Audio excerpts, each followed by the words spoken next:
नमस्कार प्यारे साथियों। तो साथियों, आज एक नया टॉपिक हम शुरू कर रहे हैं। पॉलिटिकल थ्योरी के अंतर्गत ही है ये टॉपिक, और टॉपिक है राज्य, प्रकृति एवं कार्य। राज्य, प्रकृति एवं कार्य। इसमें राज्य की प्रकृति के बारे में पूछा गया है और राज्य के कार्यों के बारे में पूछा गया है। दो टॉपिक इसमें समाहित हो जाते हैं, राज्य की प्रकृति और राज्य के कार्य। राज्य की प्रकृति और राज्य के कार्यों पर बात करने से पहले हम राज्य क्या है, राज्य के संबंध में जो अवधारणा है, कंसेप्ट है, उसकी बात करेंगे। राज्य की परिभाषाओं की बात करेंगे। राज्य के जो तत्व हैं प्रमुख, उनकी बात करेंगे। राज्य और सरकार में अंतर क्या है, राज्य और समाज में अंतर क्या है, आदि टॉपिकों पर बात करेंगे। उसके बाद में फिर हम राज्य की प्रकृति की बातें करेंगे, फिर राज्य के कार्यों की बातें करेंगे। शुरुआत हम करते हैं राज्य की अवधारणा। राज्य की अवधारणा,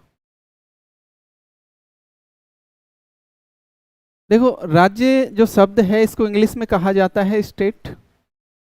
राज्य को अंग्रेजी में कहा जाता है स्टेट। और ये जो स्टेट शब्द है ये लैटिन भाषा के स्टेटस शब्द से बना है। ये जो स्टेट शब्द है ये लैटिन भाषा के स्टेटस शब्द से बना है। और ये जो स्टेटस शब्द है लैटिन भाषा का, इसका अर्थ होता है व्यक्ति का सामाजिक स्तर। इसका अर्थ क्या होता है? इसका अर्थ होता है व्यक्ति का सामाजिक स्तर, सामाजिक स्तर, व्यक्ति का सामाजिक स्तर। कि व्यक्ति का समाज में स्तर क्या है, दशा क्या है, दिशा क्या है, तो व्यक्ति का सामाजिक स्तर। लेकिन वर्तमान में इसका जो स्वरूप है वो चेंज होता गया और व्यक्ति के सामाजिक स्तर के बजाय स्टेटस का जो अर्थ हो गया वो हो गया संपूर्ण समाज का स्तर। संपूर्ण समाज का स्तर हो गया। यानी राज्य से हमें संपूर्ण समाज के स्तर का पता चलता है। संपूर्ण समाज का स्तर हो गया। और इस तरह राज्य यानी स्टेटस शब्द से हमें किसका पता चलता है? संपूर्ण समाज के स्तर का पता चलता है। तो हम कह सकते हैं कि राज्य है ये संपूर्ण समाज के स्तर को बताता है कि संपूर्ण समाज की दशा क्या है, दिशा क्या है, क्या कंडीशन है, क्या स्तर है, क्या स्टेटस है, इसको बताता है राज्य। ये जो राज्य है ये राजनीति शास्त्र का केंद्रीय बिंदु है, क्योंकि राजनीति शास्त्र में हम जो चर्चा करते हैं विशेष रूप से वो किसकी करते हैं? राज्य की ही करते हैं। तो राजनीति शास्त्र का केंद्रीय बिंदु है। फिर राज्य से ही जुड़ी हुई विभिन्न अवधारणाएं आ जाती हैं, चाहे हम अंतर्राष्ट्रीय राजनीति की बात करें, हम कंपैरेटिव पॉलिटिक्स की बात करें, हम लोक प्रशासन की बात करें, हम चाहे अंतर्राष्ट्रीय इंटरनेशनल रिलेशन की बात करें, विदेश नीति की बात करें, तो राज्य वहाँ प्रमुख केंद्रीय बिंदु होता है। तो इस तरह राजनीति शास्त्र का केंद्र बिंदु होता है राज्य। अभी जो राज्य शब्द है, ये राज्य शब्द बनने तक की हम बात करें तो इसके विभिन्न नाम आपको देखने को मिल जाएंगे। देखो, जो यूनानी विचारक थे जैसे कि अरस्तु, प्लेटो, सुकरात जो प्लेटो का गुरु था, प्लेटो अरस्तु का गुरु था। तो जो यूनानी विचारक हैं इन्होंने राज्य शब्द के जगह पोलिस शब्द का प्रयोग किया। तो राज्य शब्द की जगह यूनानी विचारकों ने पोलिस शब्द का प्रयोग किया, पोलिस। फिर उसके बाद में जो रोमन साम्राज्य आए, यूनानियों के बाद में रोमन साम्राज्यों की स्थापना हुई और रोमन साम्राज्यों ने राज्य के लिए सिविटास शब्द का प्रयोग किया। रोमनों ने राज्य के लिए सिविटास शब्द का प्रयोग किया, सिविटास। उसके बाद में होब्स ने जो सामाजिक समझौता सिद्धांत दिया है, होब्स ने समझौते के माध्यम से राज्य की स्थापना होब्स ने की। और होब्स ने अपनी पुस्तक लेवियाथन में राज्य को कहा कॉमनवेल्थ। शासक को तो होब्स ने लेवियाथन कहा है और राज्य को कॉमनवेल्थ कहा है, तो कंफ्यूज नहीं होना है। पूछ लिया जाए कि होब्स ने राज्य को क्या कहा, तो आप लेवियाथन मत कर देना, राज्य को कॉमनवेल्थ कहा है। तो होब्स ने राज्य को कॉमनवेल्थ कहा है, और लेवियाथन जो शब्द प्रयोग किया है होब्स ने, वो शासक के लिए किया है या राजा के लिए किया है। तो होब्स ने कॉमनवेल्थ कहा। उसके बाद में जो लोक और रूसो हैं, इन्होंने राज्य के लिए समुदाय शब्द का प्रयोग किया है। लोक व रूसो इन दोनों ने राज्य के लिए समुदाय शब्द का प्रयोग किया है या सिविल सोसाइटी शब्द का प्रयोग किया है। सिविल सोसाइटी शब्द का प्रयोग किया है। वहीं बोधा की बात करें तो बोधा ने राज्य के लिए रिपब्लिका शब्द का प्रयोग किया है। रिपब्लिका शब्द का प्रयोग किया है। बोधा की बात करें तो बोधा ने राज्य के लिए रिपब्लिका शब्द का प्रयोग किया है। प्लेटो की हम बात करें तो प्लेटो की एक पुस्तक है रिपब्लिक। प्रसिद्ध पुस्तकों की बात करें, एक रिपब्लिक है। रिपब्लिक में प्लेटो ने आदर्श राज्य का विचार दिया है। आदर्श राज्य का विचार दिया है रिपब्लिक में। ये सारी बातें वैसे प्लेटो को हम पढ़ चुके हैं ना पहले। तो रिपब्लिक में प्लेटो ने आदर्श राज्य का विचार दिया है। और दूसरी पुस्तक है प्लेटो की द लॉज, और इसमें प्लेटो ने उप आदर्श राज्य का विचार दिया है, सिद्धांत दिया है। तो रिपब्लिक में जो आदर्श राज्य है, इसके लिए प्लेटो ने कैलीपोलिस शब्द का प्रयोग किया है। कैलीपोलिस शब्द का प्रयोग किया है, और इस कैलीपोलिस शब्द का अर्थ होता है सुंदर सुंदर नगर। सुंदर नगर या अधिकतम खुशी व्यक्तियों का समुदाय।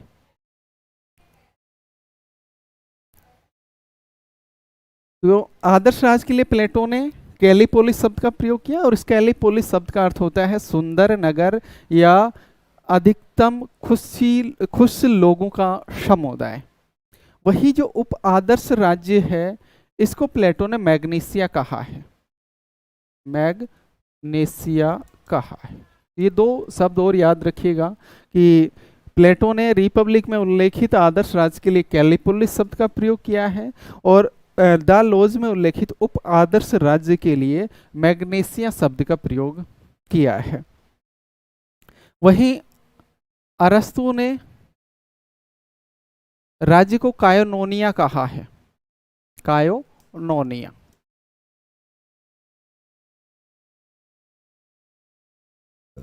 कायोनोनिया या समुदायों का समुदाय। समुदायों का समुदाय।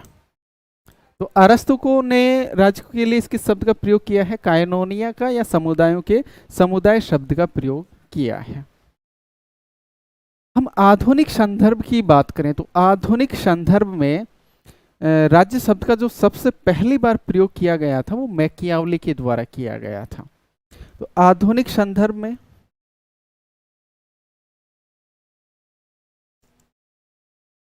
राज्य शब्द का सर्वप्रथम प्रयोग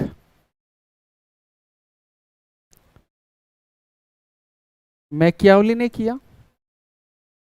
मैकियावली ने, जो इटली के विचारक हैं, मैकियावली की बात करें तो इटली के विचारक हैं, और इनकी कृति है द प्रिंस।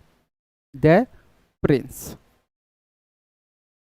1513 की कृति है, और इसी कृति में इन्होंने आधुनिक संदर्भ में राज्य शब्द का सबसे पहले प्रयोग किया था। और मैकियावली ने राज्य के लिए स्टैटो शब्द का प्रयोग किया था। स्टैटो। तो मैकियावली ने राज्य के लिए किस शब्द का प्रयोग किया? मैकियावली ने राज्य के लिए स्टैटो शब्द का प्रयोग किया।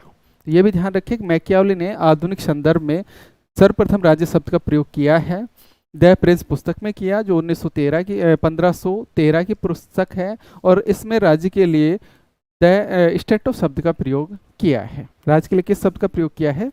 स्टैटो शब्द का प्रयोग किया है। वही हेगल की हम बात करें, हेगल ने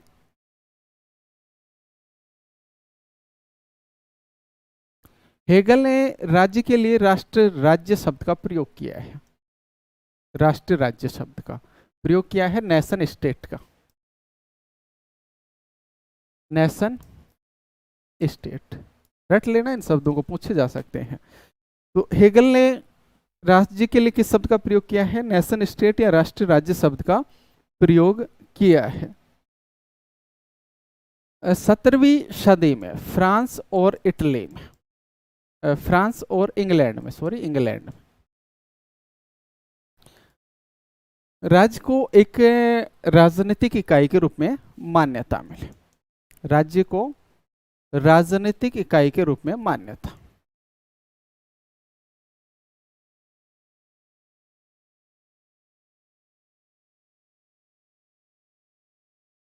तो राज्य को राजनीतिक इकाई के रूप में मान्यता सर्वप्रथम फ्रांस और इंग्लैंड में लगभग 17वीं सदी में मिलती है। वहीं व्यवहारवादियों की हम बात करें तो व्यवहारवादी राज्य शब्द की जगह राजनीतिक व्यवस्था, पॉलिटिकल सिस्टम शब्द का प्रयोग करते हैं। ये तो हमने जब व्यवहारवाद पर चर्चा कर रहे थे तब भी हमने बातें की थी कि व्यवहारवादी जो विचारक हैं ये राज्य शब्द की जगह राजनीतिक व्यवस्था शब्द का प्रयोग करते हैं। राजनीतिक व्यवस्था या हम कहते हैं पॉलिटिकल सिस्टम, पॉलिटिकल सिस्टम।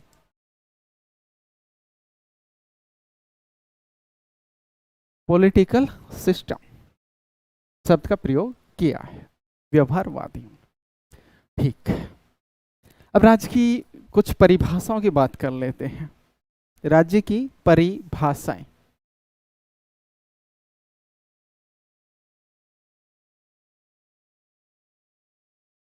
सबसे पहले हम परिभाषा ले लेते हैं अरस्तु की। अरस्तु ने राज्य को परिवारों और ग्रामों का संघ बताया है, परिवारों को और ग्रामों का संघ बताया है। तो राज्य को परिवारों व ग्रामों का संघ, परिवारों या ग्रामों का संघ बताया है राज्य को अरस्तु ने, है ना। इसको ऐसे हम शॉर्ट परिभाषाएं याद करेंगे तो ज्यादा जल्दी याद हो जाएंगे।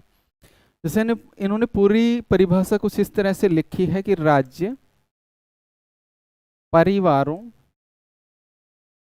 और ग्रामों का संघ है, ग्रामों का संघ है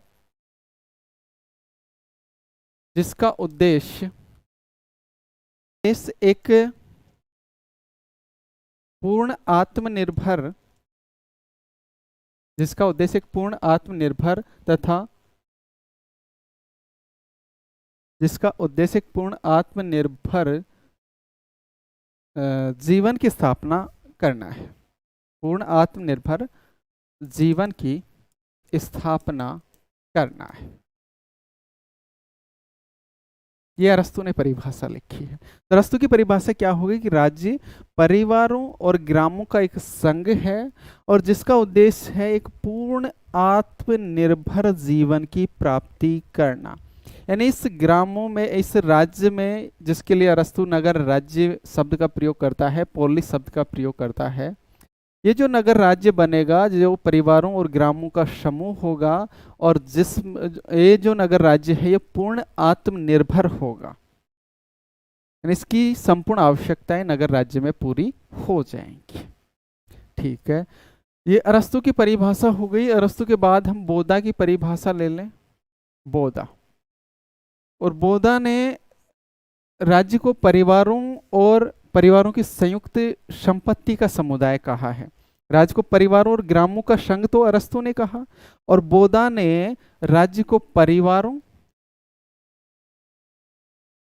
व उसकी संयुक्त संपत्ति का समुदाय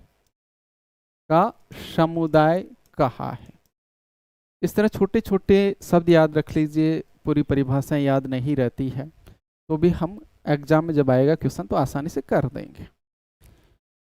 बोधा ने लिखा है कि राज्य परिवारों एवं उसकी संयुक्त संपत्ति का ऐसा समुदाय है, राज्य परिवारों व उनकी संयुक्त संपत्ति का ऐसा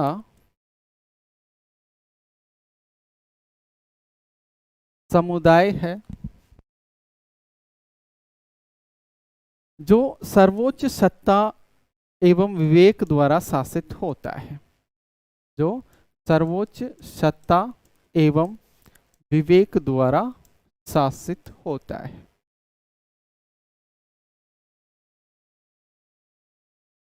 इस तरह बोधा ने राज्य को सर्वोच्च सत्ता और विवेक द्वारा शासित माना है। ये बोधा की परिभाषा हो गई कि राज्य परिवारों व उनकी संयुक्त संपत्ति का ऐसा समुदाय है जो सर्वोच्च सत्ता एवं विवेक द्वारा शासित होता है।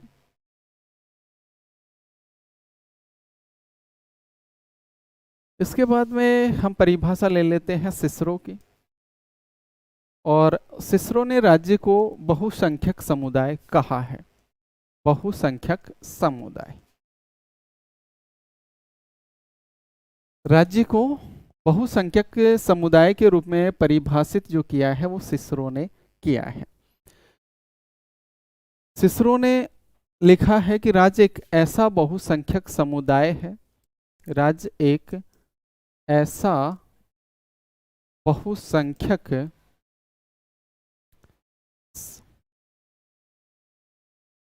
समुदाय है। राज्य एक ऐसा बहुसंख्यक समुदाय है जो अधिकारों की समान भावना,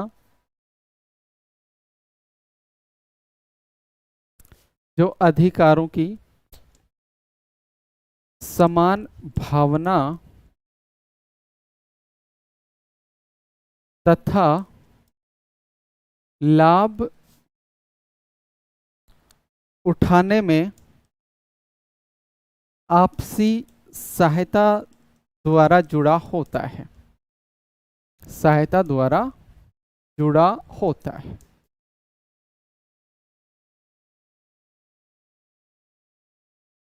सिसरो क्या कहता है कि राज्य एक ऐसा बहुसंख्यक समुदाय है जो अधिकारों की समान भावना तथा लाभ उठाने में आपसी सहायता द्वारा जुड़ा होता है। इसके बाद हम एक परिभाषा ले लेते हैं संत ऑगस्टाइन की। संत ऑगस्टाइन, और संत ऑगस्टाइन ने राज्य को मनुष्यों के समझौते द्वारा निर्मित समुदाय बताया है, व्यक्तियों के समझौते द्वारा निर्मित संस्था, व्यक्तियों के समझौते द्वारा निर्मित संस्था। किसने बताया है? संत ऑगस्टाइन ने बताया है।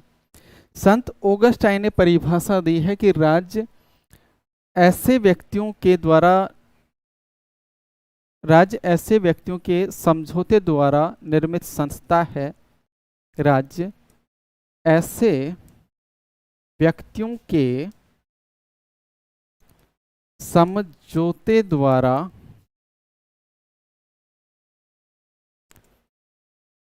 निर्मित संस्था है, राज्य ऐसे व्यक्तियों के समझौते द्वारा निर्मित संस्था है जिन्होंने इसका निर्माण अपने संगठन,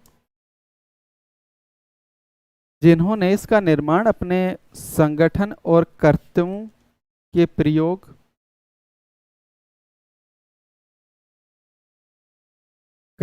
के प्रयोग तथा मत के लिए व पारस्परिक लाभ के लिए, व पारस्परिक लाभ की प्राप्ति के लिए किया है।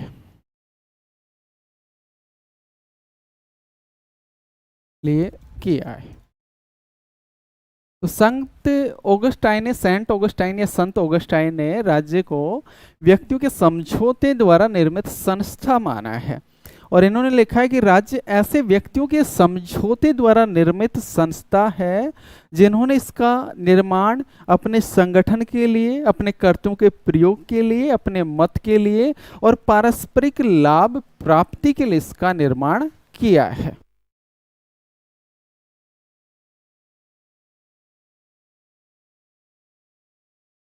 वलंटशली, वलंटशली। और इन्होंने लिखा है कि राज्य है वो एक निश्चित प्रदेश के राजनीतिक दृष्टि से संगठित लोग राज्य हैं। राजनीतिक दृष्टि से संगठित लोगों को राज्य कहा वलंटशली ने। इन्होंने लिखा निश्चित प्रदेश के, निश्चित प्रदेश के राजनीतिक दृष्टि से संगठित लोग राज्य है। तो वलंटशली के अनुसार राज्य कौन है? वलंटशली के अनुसार राज्य है राजनीतिक दृष्टि से संगठित लोग हैं जो एक निश्चित प्रदेश के हैं, जो एक निश्चित प्रदेश के हैं।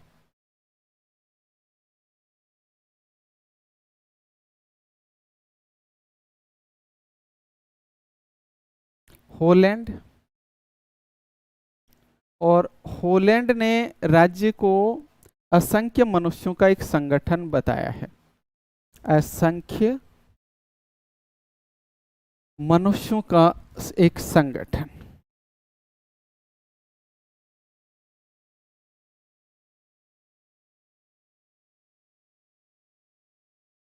तो असंख्य मनुष्यों के एक संगठन के रूप में राज्य को किसने परिभाषित किया?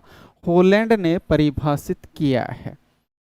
होलैंड की पूरी परिभाषा को लिखें तो होलैंड ने लिखा है कि राज्य असंख्य मनुष्यों का एक संगठन है। राज्य असंख्य मनुष्यों का एक संगठन है जिनका एक निश्चित प्रदेश पर अधिकार होता है,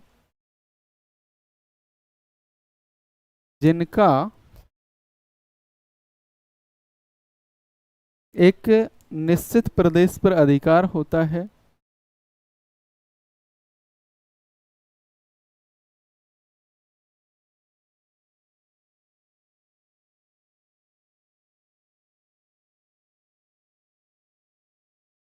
जिनका एक निश्चित प्रदेश पर अधिकार होता है, जिसमें बहुसंख्यकों, जिसमें बहुसंख्यकों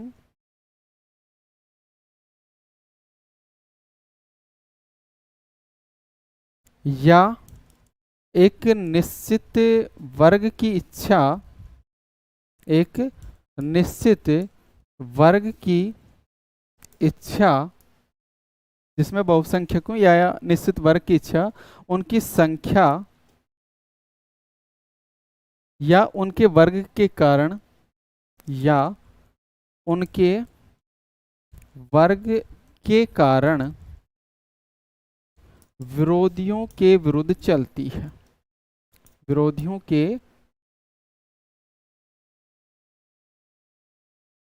विरुद्ध चलती है। देखो कुछ परिभाषाएं हैं ना वो बड़ी हैं, तो पूरी परिभाषाएं याद नहीं होती हैं, तो मैं छोटी छोटी परिभाषाएं भी साथ के साथ लिख रहा हूँ, आप इनको याद कर लेना ना।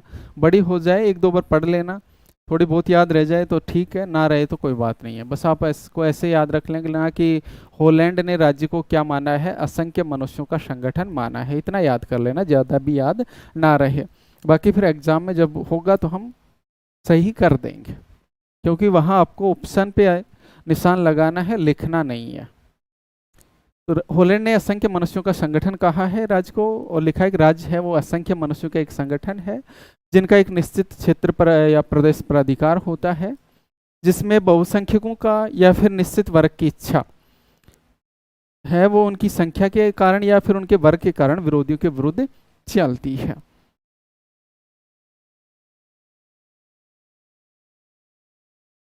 अगली परिभाषा हम ले लेते हैं बर्गेस की। बर्गेस, और बर्गेस ने लिखा है कि राज्य एक संगठित इकाई के रूप में मानव जाति का विशिष्ट भाग है। तो राज्य को एक संगठित इकाई के रूप में मानव जाति का विशिष्ट भाग बर्गेस ने माना है। राज्य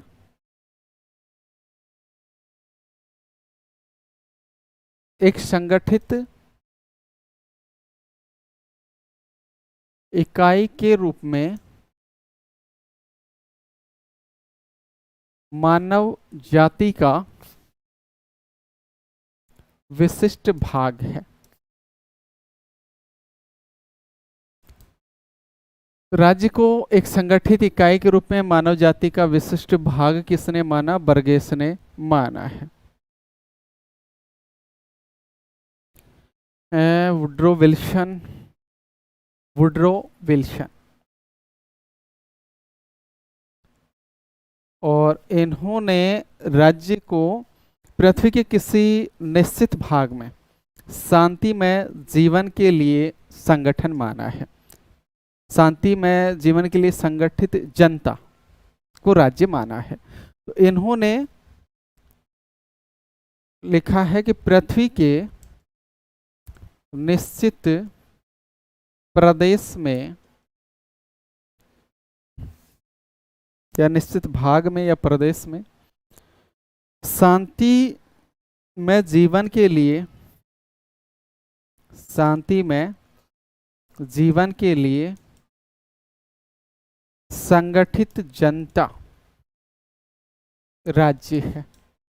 संगठित जनता राज्य है। पूरा याद ना रहे, इतना याद रख लीजिए कि शांतिमय जीवन के लिए संगठित जनता, शांतिमय जीवन के लिए संगठित जनता को राज्य वुड्रो विल्सन ने माना है।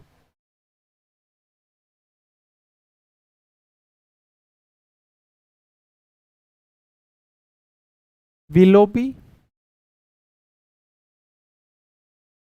विलोबी ने राज्य मनुष्यों के उस समाज को कहा है जिसमें सत्ता पाई जाती है। तो विलोबी ने राज्य मनुष्यों के उस समाज को कहा है जिसमें सत्ता पाई जाती है। यानी मनुष्य का ऐसा समाज जिसमें क्या पाई जाती है? सत्ता पाई जाती है, उसको राज्य कहा है विलोबी ने। विलोबी ने लिखा है कि राज्य मनुष्यों के उस समाज को कहते हैं, राज्य मनुष्यों के उस समाज को कहते हैं जिसमें सत्ता पाई जाती है, जिसमें सत्ता पाई जाती है। राज्य मनुष्य के उस समाज को कहते हैं जिसमें सत्ता पाई जाती है। और ये जो सत्ता है ये अपने अंतर्गत व्यक्तियों और व्यक्तियों के समूह पर नियंत्रण रखती है, जो अपने अंतर्गत व्यक्तियों व व्यक्तियों के समूह पर नियंत्रण रखती है, पर नियंत्रण रखती है। लेकिन स्वयं सभी नियंत्रणों से मुक्त होती है, लेकिन स्वयं सभी नियंत्रणों से मुक्त होती है। ये परिभाषा हो गई विलोबी की। तो विलोबी ने मनुष्यों के उस समाज को राज्य कहा जिसमें क्या पाई जाती है? सत्ता पाई जाती है। क्या लिखा है कि जब राज्य मनुष्यों के उस समाज को कहते हैं जिसमें सत्ता पाई जाती है, और ये जो सत्ता है ये अपने अंतर्गत आने वाले व्यक्तियों और व्यक्तियों के समूह पर नियंत्रण रखती है, और ये सत्ता है स्वयं किसी भी नियंत्रण में नहीं होती है, अर्थात सभी प्रकार के नियंत्रणों से मुक्त होती है।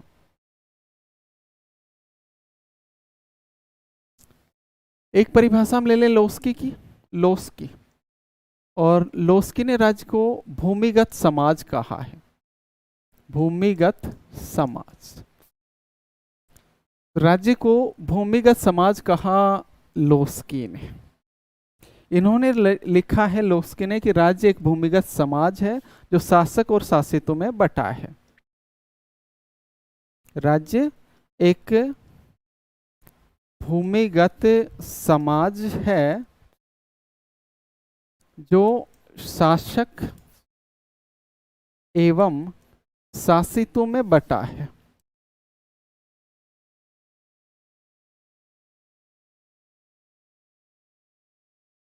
शासितों में बटा है, जो अपनी सीमा क्षेत्र में आने वाली संस्थाओं पर सर्वोच्चता का दावा करता है। जो अपनी सीमा क्षेत्र में आने वाली संस्थाओं पर सर्वोच्चता का दावा करता है।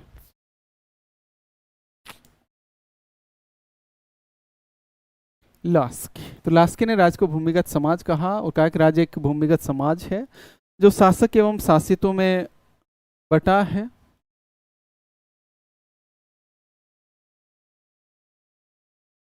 लोस्की ने लिखा है कि राज्य एक भूमिगत समाज है जो शासक एवं शासितों में बटा है, जो अपनी सीमा क्षेत्र में आने वाली संस्थाओं पर सर्वोच्चता का दावा करता है।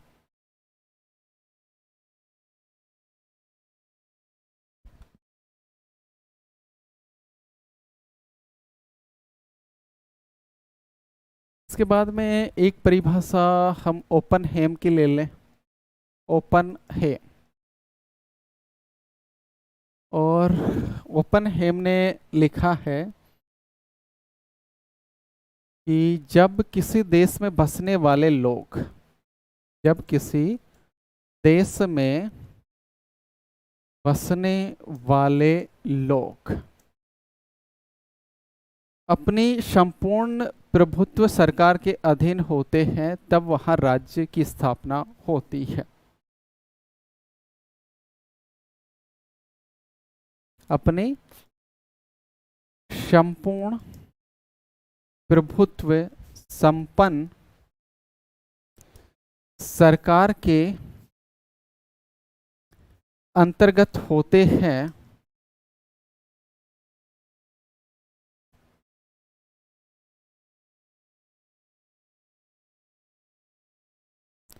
तब राज्य की स्थापना होती है। तब राज्य की स्थापना होती है, ये लिखा है ओपनहेम ने। तो ओपनहेम ने क्या लिखा है, जब किसी भी देश में बसने वाले लोग वहां की जो संपूर्ण प्रभुत्व संपन्न सरकार है उसके अधीन होते हैं या उसके अंतर्गत होते हैं, तब जाके इसकी स्थापना होती है, राज्य की स्थापना होती है। गार्नर, गार्नर की पुस्तक है पॉलिटिकल साइंस एंड गवर्नमेंट।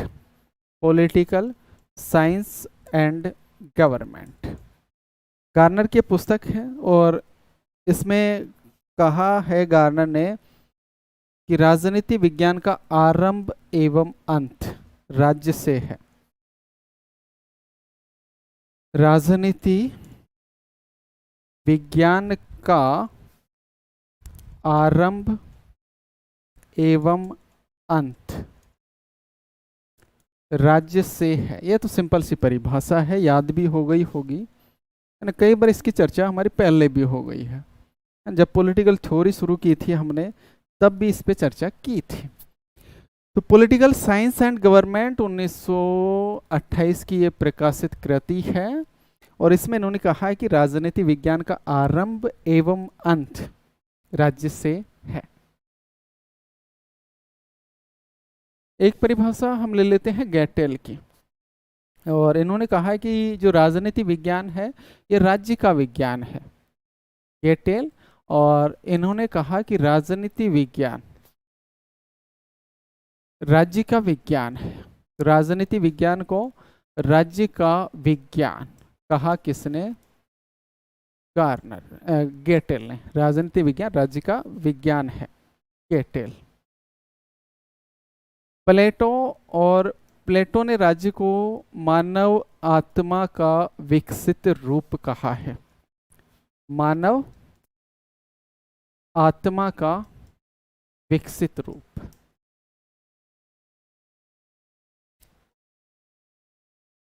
कहा प्लेटो ने, यानी प्लेटो ने कहा कि एक जो मानव आत्मा है उसमें 3 तरह के गुण होते हैं, ज्ञान, साहस और भूख या बुभुक्षा या भूख। ज्ञान, साहस और भूख, ये एक मानव की आत्मा में 3 प्रमुख गुण होते हैं। और ये जो तीनों गुण हैं ये राज्य में भी पाए जाते हैं। ज्ञान, साहस और भूख, ये गुण तीनों राज्य में भी पाए जाते हैं। और इन तीनों गुणों के आधार पर राज्य में 3 वर्ग बनते हैं। दार्शनिक वर्ग जिनमें ज्ञान गुण की प्रधानता है, सैनिक वर्ग जिसमें साहस गुण की प्रधानता है, और उत्पादक वर्ग जिसमें भूख गुण की या वासना गुण की प्रधानता है। इस तरह मानव आत्मा का जब विकास हो जाता है तो वो राज्य बन जाता है, क्योंकि मानव आत्मा में जो छोटे छोटे गुण पाए जाते हैं वही विस्तृत रूप में राज्य में पाए जाते हैं। तो राज्य मानव आत्मा का विकसित रूप है प्लेटो के अकॉर्डिंग।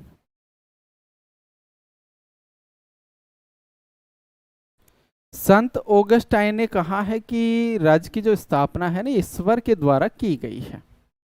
राज्य की स्थापना को ईश्वर के द्वारा माना है संत ऑगस्टाइन ने, और ये कहते हैं कि राज्य की स्थापना मनुष्य के पापमय जीवन से मुक्ति के लिए ईश्वर के द्वारा की गई है। राज्य की स्थापना मनुष्य के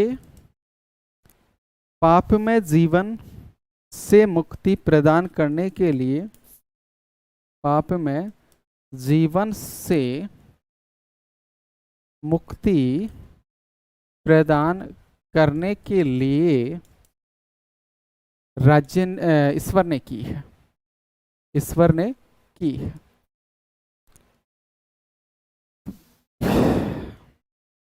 तो राज्य को ईश्वर द्वारा स्थापित माना है। संत ऑगस्टाइन ने कहा है कि मनुष्य का जो पापमय जीवन है उससे मुक्ति प्रदान करने के लिए राज्य की स्थापना ईश्वर के द्वारा की गई।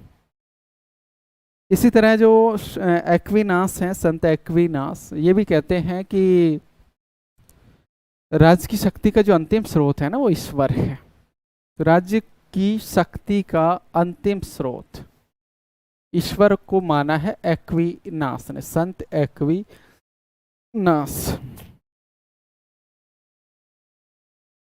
राज्य की शक्ति का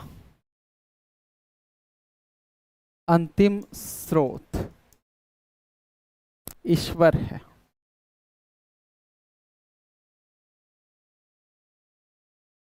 हीगल, हीगल या हेगल एक ही व्यक्ति है, हीगल कह दें या हेगल कह दें, इन्होंने राज्य को नैतिक जीव माना है। राज्य को नैतिक जीव माना है। राज्य एक नैतिक जीव है जिसकी अपनी इच्छा होती है।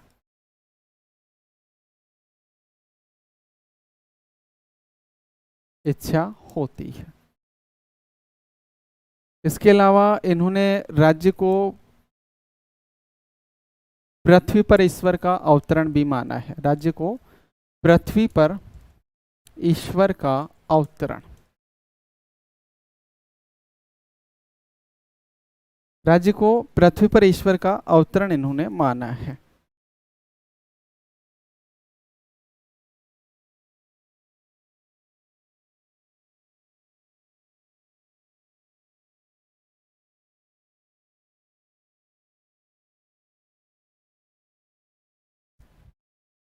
टी.एच. Green, TH. ग्रीन ने कहा है कि राज्य का जो आधार है वो शक्ति नहीं है बल्कि सदिच्छा है। राज्य का आधार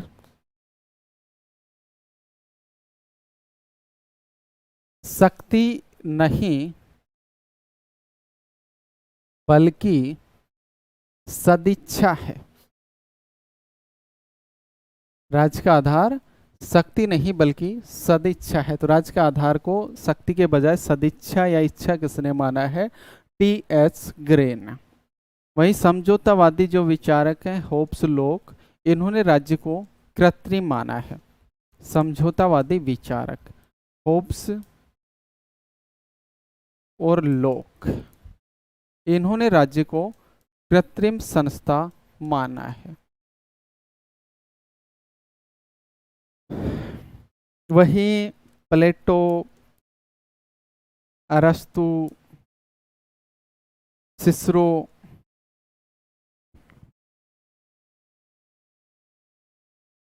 जैसे विचारक हैं, राज्य को प्राकृतिक मानते हैं, राज्य को प्राकृतिक मानते हैं। वहीं आदर्शवादियों की हम बात करें, आदर्शवादी आदर्शवादी राज्य को विवेक की परिणति मानते हैं। आदर्शवादी ये राज्य को विवेक की उपज या विवेक की परिणति मानते हैं। राज्य को विवेक की परिणति मानते हैं। राज्य को विवेक की परिणति किसने माना है? आदर्शवादी विचारकों ने। समझौतावादी विचारकों ने राज्य को कृत्रिम माना है। वहीं जो सर्वाधिकारवादी हैं, इन्होंने राज्य को सर्वोच्च संस्था माना है। सर्वाधिकारवादी जैसे कि मुसोलिनी हुआ, हिटलर हुआ, इन्होंने राज्य को सर्वोच्च संस्था माना है। मुसोलिनी, हिटलर आदि ने राज्य को सर्वोच्च संस्था माना है।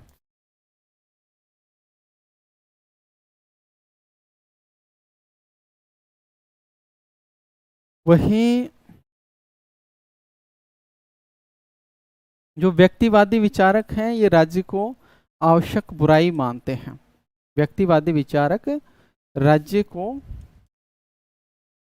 आवश्यक बुराई मानते हैं कि राज्य जरूरी तो है लेकिन बुराई भी है। बुराई इसलिए है कि ये व्यक्ति की स्वतंत्रता पर प्रतिबंध लगाता है, इसलिए तो बुराई है, लेकिन इसकी आवश्यकता भी है क्योंकि मनुष्य है, उसमें कुछ सद्गुण है, कुछ बुराइयां हैं। शांति और व्यवस्था की स्थापना के लिए राज्य की भी आवश्यकता है। तो राज्य की आवश्यकता भी है लेकिन बुराई भी है, इसलिए राज्य को आवश्यक बुराई व्यक्तिवादी विचारकों ने माना है।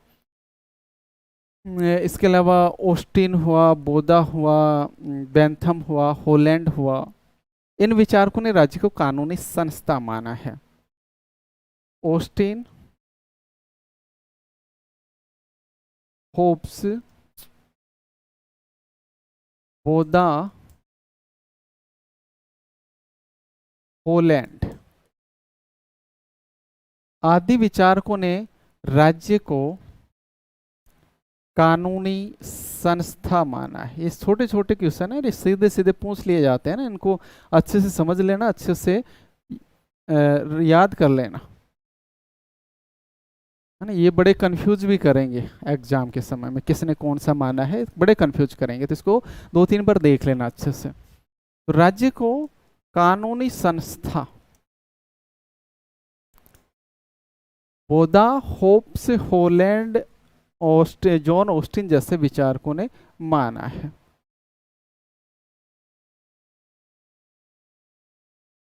एक नाम और ऐड कर लीजिए आप इसमें, बेंथम। बेंथम, बेंथम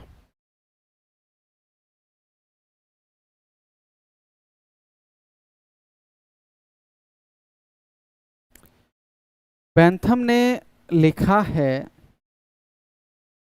कि राज्य व्यक्तियों का वह समूह है जो सुख की प्राप्ति और संगठन के स्थायित्व के लिए संगठित होता है। राज्य व्यक्तियों का वह समूह है जो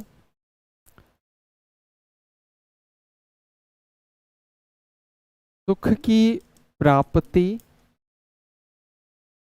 और स्थायित्व के लिए संगठित होता है। स्थायित्व के लिए संगठित होता है,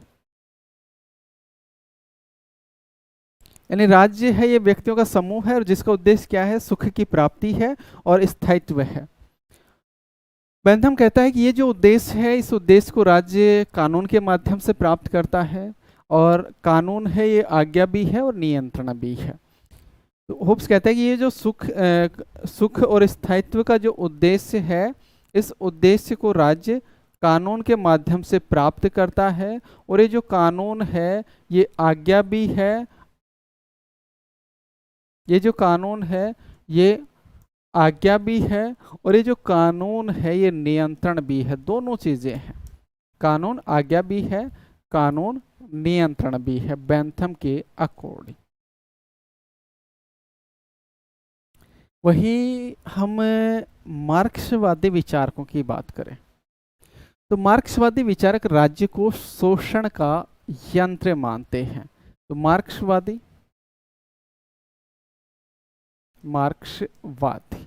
और मार्क्सवादी है ये राज्य को शोषण का यंत्र मानते हैं। मार्क्सवादी विचारक जैसे कि कार्ल मार्क्स का मित्र एंजेल्स, वी.आई. लेनिन जैसे विचारक हैं, ये राज्य को शोषण का यंत्र मानते हैं कि राज्य के द्वारा जो संपत्तिशाली वर्ग है वो संपत्तिहीन वर्ग का शोषण करता है। इसलिए राज्य है वो प्रभावशाली संपत्तिशाली वर्गों के हाथ में शोषण का एक यंत्र है। लेनिन ने लिखा है, लेनिन ने लिखा है कि राज्य एक ऐसा यंत्र है जो एक वर्ग को पराधीन और आज्ञाकारी बनाने के लिए निर्मित किया जाता है। तो लेनिन लिखता है कि राज्य एक ऐसा यंत्र है जो एक वर्ग को पराधीन और आज्ञाकारी बनाने के लिए निर्मित किया जाता है,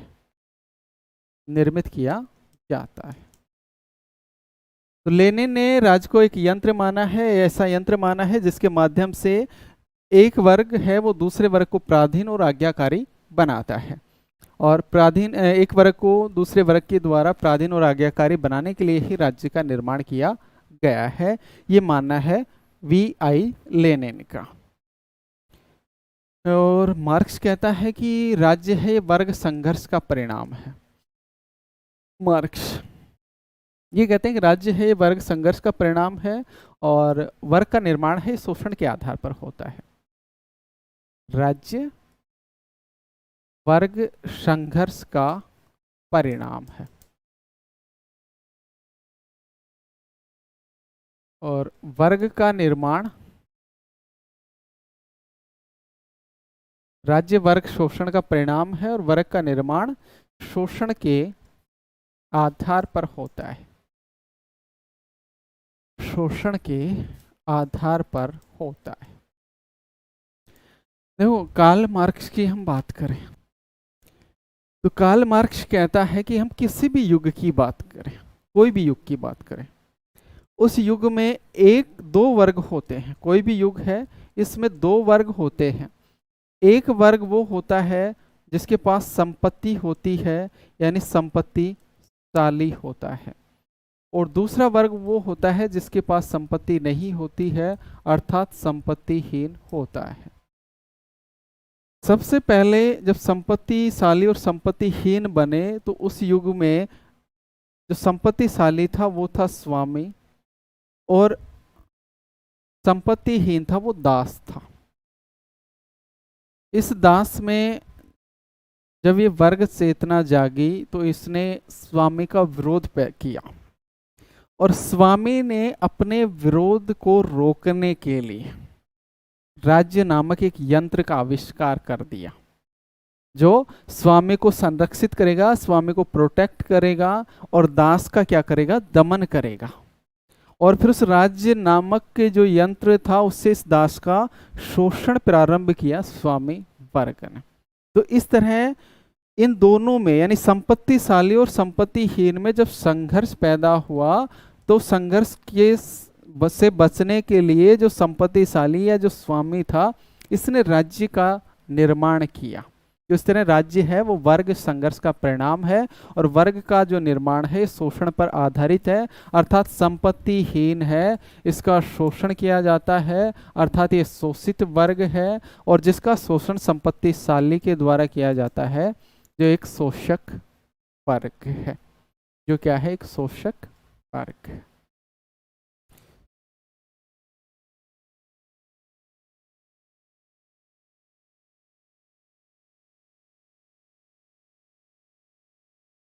रॉबर्ट डेहल, रॉबर्ट डेहल ने राज्य को मानव संबंधों का एक सतत प्रतिमान माना है। मानव संबंधों का एक सतत प्रतिमान राज्य को रॉबर्ट डेहल ने माना है। रॉबर्ट डेहल ने लिखा है या कहा है कि राज्य मानव संबंधों का एक सतत प्रतिमान है। राज्य मानव संबंधों का एक सतत प्रतिमान है, जिसमें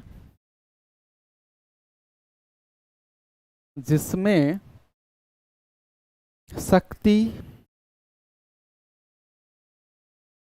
नियम या सत्ता अंतर्निहित है।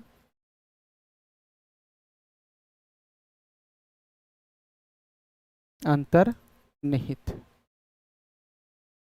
रॉबर्ट डेहल ने मानव संबंधों का सतत प्रतिमान राज्य को माना है। राज्य मानव संबंधों का सतत प्रतिमान है जिसमें शक्ति, नियम, सत्ता अंतर्निहित है। जिसमें शक्ति, नियम, सत्ता अंतर्निहित है।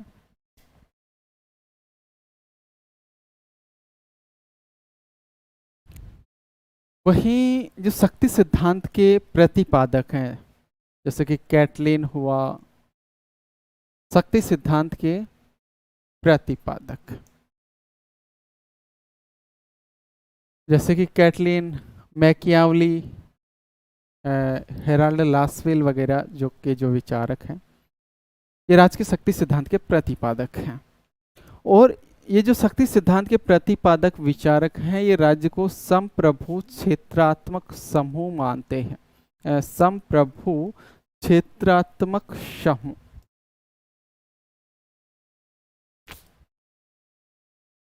तो राज्य को संप्रभु क्षेत्रात्मक समूह के रूप में शक्ति सिद्धांत के समर्थकों ने माना है। डेविड ईस्टन,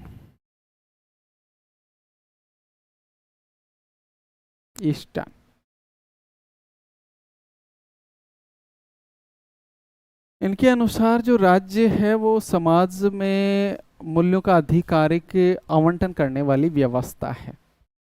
ये परिभाषा भी आपको याद हो गई होगी, इसका भी कई बार जिक्र हो चुका है। पॉलिटिकल थ्योरी जब हमने शुरू की थी तब भी हमने इस परिभाषा को समझा था, पढ़ा था। तो डेविड ईस्टन के अनुसार राज्य समाज में मूल्यों का आधिकारिक आवंटन करने वाली व्यवस्था है। मूल्यों का आधिकारिक आवंटन करने वाली व्यवस्था है। डेविड ईस्टन ने क्या कहा? राज्य समाज में मूल्यों का आधिकारिक आवंटन करने वाली क्या है? व्यवस्था है।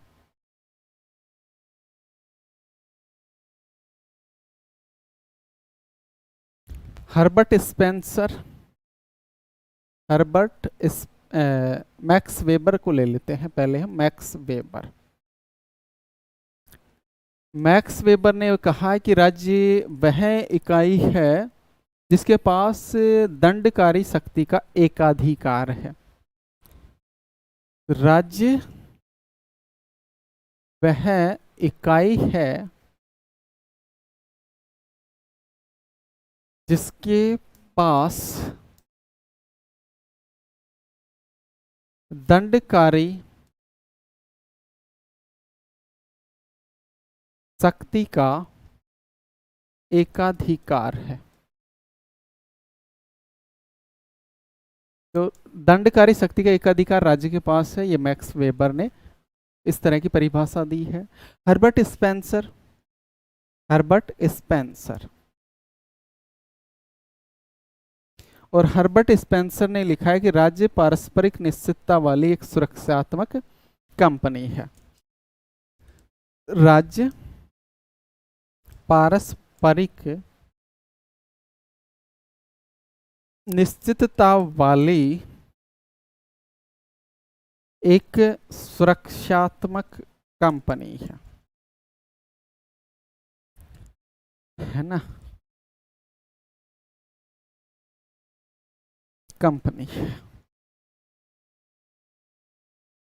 राज्य पारस्परिक निश्चितता वाली एक सुरक्षात्मक कंपनी है हर्बर्ट स्पेंसर के अनुसार।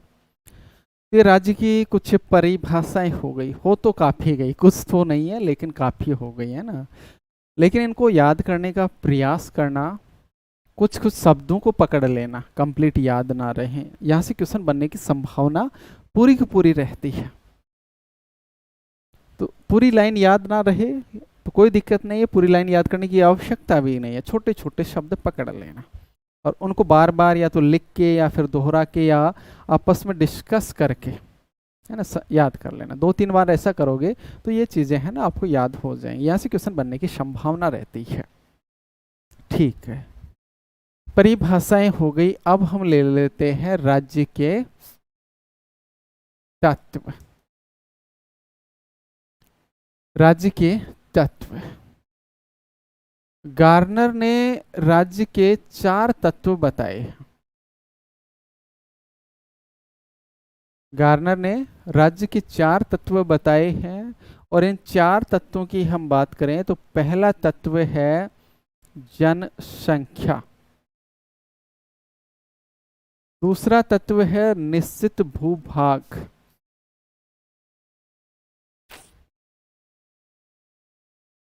निश्चित भूभाग कह दें या हम इसको कह दें क्षेत्रफल, तीसरा तत्व है सरकार और चौथा तत्व है संप्रभुता। और संप्रभुता भी 2 तरह की होती है, बाह्य संप्रभुता और आंतरिक संप्रभुता। और ये चारों तत्व है ना, ये राज्य के लिए आवश्यक है। यदि इनमें से एक तत्व भी नहीं है तो फिर वो राज्य नहीं है। इनमें से एक भी तत्व नहीं है तो वो राज्य नहीं है। राज्य के गार्नर ने कुल 4 आवश्यक तत्व बताए, जनसंख्या, निश्चित भूभाग या क्षेत्रफल, सरकार और प्रभुसत्ता या संप्रभुता।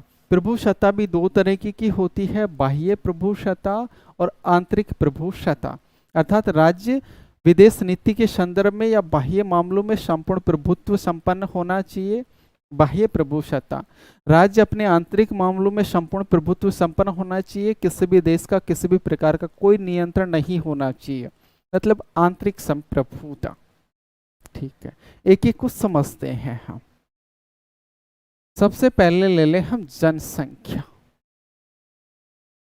जनसंख्या, तो एक राज्य के लिए जनसंख्या आवश्यक एवं महत्वपूर्ण तत्व है, आवश्यक व महत्वपूर्ण तत्व है।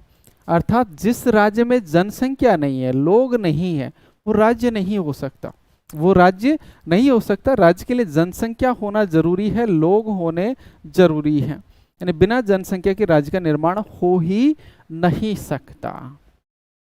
अब एक राज्य में कितनी जनसंख्या हो इसका कोई निश्चित मानदंड नहीं है, यानी एक राज्य में जनसंख्या कितनी हो इसका कोई निश्चित मानदंड नहीं है।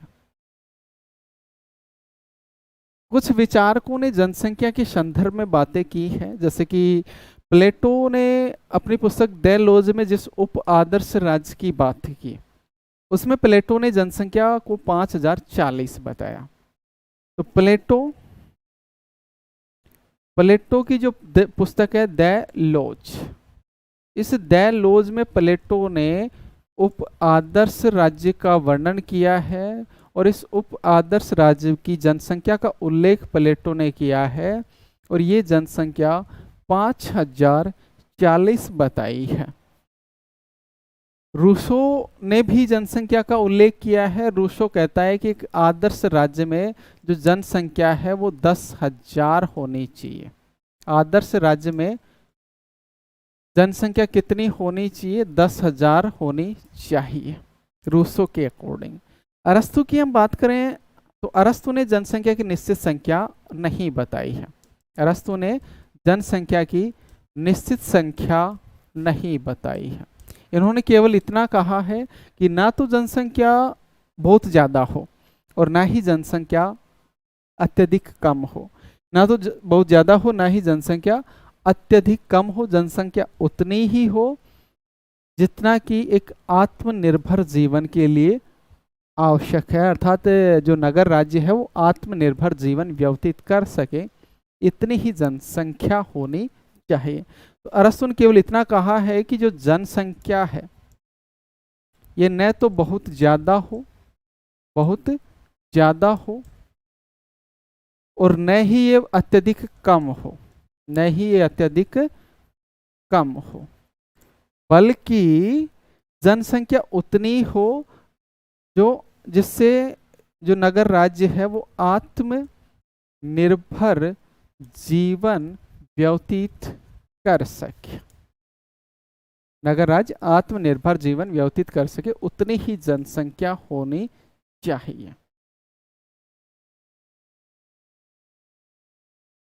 इसी तरह की बात गार्नर ने भी कही है ना। अरस्तु जैसी ही बात गार्नर ने भी कही है। गार्नर ने भी लिखा है कि एक राज्य की जनसंख्या उतनी ही होनी चाहिए जितनी जनसंख्या राज्य के संगठन के निर्वाह के लिए आवश्यक है। गार्नर ने भी कुछ ऐसी बात कही कि एक राज्य के लिए उतनी ही जनसंख्या होनी चाहिए जितनी जनसंख्या राज्य के संगठन के निर्वाह के लिए आवश्यक है। राज्य के संगठन के निर्वाह के लिए आवश्यक है, उतनी ही जनसंख्या होनी चाहिए। किसके अकॉर्डिंग? गार्नर के अकॉर्डिंग ये बात है। तो इस तरह जो जनसंख्या है ना, वो राज्य के पास जितने साधन हैं उन साधनों के अनुपात में है तो बहुत अच्छा है। साधनों के अनुपात से ज्यादा जनसंख्या भी अच्छी नहीं होती है और साधनों के अनुपात में कम जनसंख्या भी अच्छी नहीं होती है। साधनों के अनुपात में यदि जनसंख्या ज्यादा है तो लोगों की आवश्यकताओं की पूर्ति नहीं हो पाएगी, और साधनों के अनुपात में यदि जनसंख्या कम है तो साधनों का उपयुक्त प्रयोग नहीं किया जाएगा, राज्य का विकास नहीं हो पाएगा। तो जनसंख्या की हम बात करें तो इसका निश्चित मानदंड नहीं है, लेकिन राज्य के पास जो उपलब्ध संसाधन है, राज्य के पास जो उपलब्ध संसाधन है उन संसाधन के अनुपात में यदि जनसंख्या है तो वो जनसंख्या अच्छी है। ठीक है। रूसो ने नागरिक और प्रजा में भेद किया है। रूसो ने नागरिक एवं प्रजा में भेद किया है और कहता है कि जो नागरिक के रूप में तो लोग हैं वो अधिकार प्राप्त करते हैं, नागरिक के रूप में लोग अधिकार प्राप्त करते हैं, वहीं प्रजा के रूप में लोग कर्तव्य प्राप्त करते हैं, प्रजा के रूप में लोगों के कर्तव्य होते हैं। तो रूसो ने नागरिक और प्रजा में भेद किया है। कहता है कि नागरिक के रूप में लोगों को अधिकार प्राप्त होते हैं और प्रजा के रूप में लोगों के कर्तव्य होते हैं। ये हो गया पहला तत्व, जनसंख्या।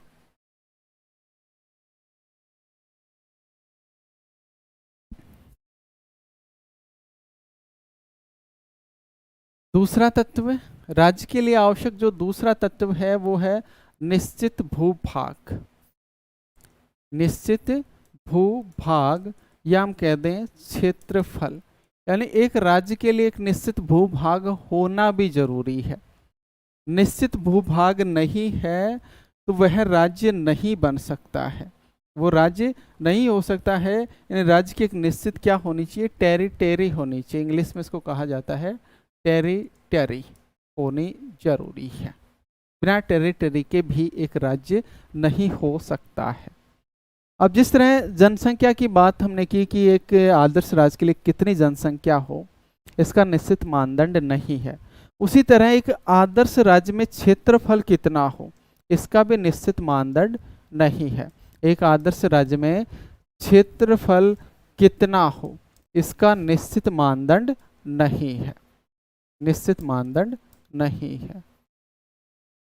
हम प्राचीन कालीन विचारकों की बात करें, प्लेटो की, अरस्तु की, उसके बाद में हम रूसो की बात करें, तो ये छोटे क्षेत्रफल वाले राज्यों के समर्थक थे। और आधुनिक युग में बड़े बड़े क्षेत्रफल वाले राज्य भी पाए जाते हैं।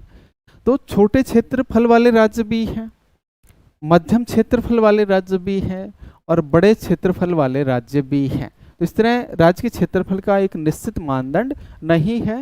यानी प्लेटो, अरस्तु,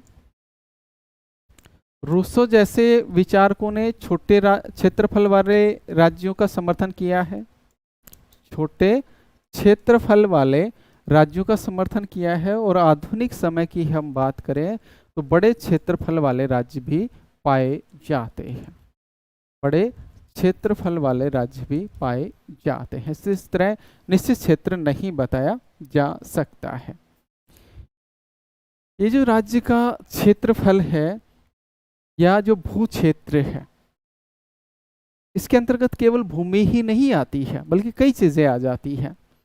नहीं, राज्य का जो निश्चित भू क्षेत्र है, इस भू क्षेत्र में भूमि तो आती ही है, इस भूमि के साथ साथ इसमें प्राकृतिक संपदाएं भी इसमें समाहित होती है। इसमें राज्य के पास जो उत्पन्न संसाधन है वो भी इसमें समाहित रहते हैं। राज्य के पास जो खनिज पदार्थ हैं वो इसमें होते हैं। राज्य के पास जो वन है, पहाड़ियाँ हैं, समुद्र हैं, बंदरगाह हैं, नदियाँ हैं, समुद्र, बंदरगाह, पहाड़ियाँ, नदियाँ, वायुमंडल, आकाश, वायुमंडल, आकाश आदि, यानी ये सब है ना इस भू क्षेत्र के अंतर्गत आ जाते हैं। तो भू क्षेत्र का मतलब ये नहीं है कि केवल भूमि या केवल क्षेत्रफल यानी भूमि, ये नहीं है। इसमें राज्य के पास जो प्राकृतिक संपदाएं हैं, जो खनिज पदार्थ हैं, जो संसाधन हैं, नदी, पहाड़, नदियां, झरने, तालाब, झीलें, बंदरगाह, समुद्र, आकाश, वातावरण, ये सब इसके अंतर्गत समाहित हो जाता है। अगला जो तत्व है वो है सरकार। अगला तत्व है सरकार, है ना। जो सरक के कार में बैठे उसको सरकार कहते हैं, है ना। ये सही रहेगी परिभाषा, गवर्नमेंट कि जो सरक के कार में बैठे उसको सरकार कहते हैं। नहीं, ऐसी परिभाषा नहीं है। सरकार है ये राज्य का तीसरा महत्वपूर्ण अंग है, राज्य का तीसरा महत्वपूर्ण अंग या तत्व है सरकार। सरकार राज्य का प्रशासनिक अंग है। सरकार है ये राज्य का कैसा अंग है, प्रशासनिक अंग है। यानी राज्य की जो इच्छाएं होती हैं वो सरकार के द्वारा प्रकट होती है, सरकार के द्वारा ही क्रियान्वित होती है। साथ सरकार के द्वारा ही राज्य में शांति और व्यवस्था की स्थापना होती है। तो राज्य की इच्छा, राज्य की इच्छा की जो अभिव्यक्ति या प्रकटीकरण होता है वो सरकार के माध्यम से होता है। साथ ही राज्य की इच्छा की क्रियान्विति भी किसके माध्यम से होती है? सरकार के माध्यम से होती है। यानी एक राज्य की इच्छाओं कौन कौन सी हैं, ये सरकार बताएगी। एक राज्य की इच्छाओं को लागू करने का कार्य या क्रियान्वित करने का कार्य भी कौन करती है? सरकार करती है। साथ ही राज्य में शांति एवं व्यवस्था बनाए रखने का कार्य भी किसका होता है? सरकार का होता है।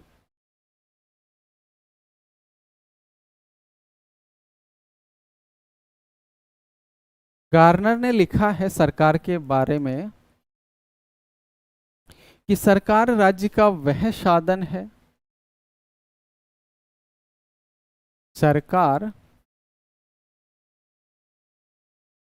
राज्य का वह साधन है जिसके द्वारा, सरकार राज्य का वह साधन है जिसके द्वारा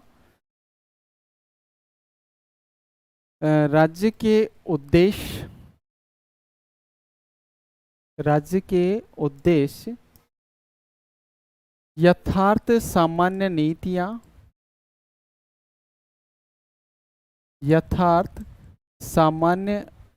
नीतियों व सामान्य हितों की पूर्ति होती है।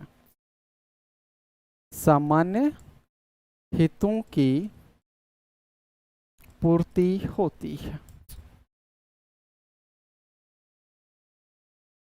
तो गार्नर के अनुसार सरकार क्या है? गार्नर के अनुसार सरकार राज्य का वह साधन है, यंत्र है जिसके द्वारा राज्य के उद्देश्य पूरे होते हैं, राज्य की यथार्थ सामान्य नीतियां पूरी होती हैं और सामान्य हितों की पूर्ति होती है। बलंटसली ने लिखा है कि किसी भी राज्य में शासक और शासित नहीं होंगे तो वह राज्य न होकर अराजक व्यवस्था को प्राप्त होगा।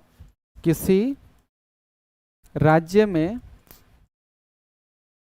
शासक व शासित नहीं होंगे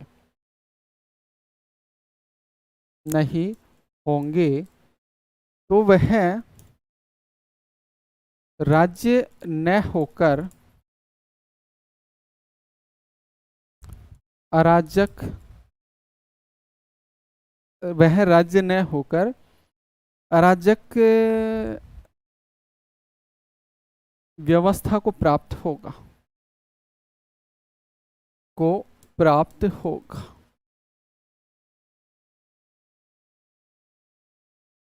बलंटशाली यानी शासक और शासित, यानी शासक का मतलब है सरकार और शासित का मतलब है प्रजा, जनता। तो राज्य में शासक यानी सरकार और प्रजा होनी दोनों जरूरी है।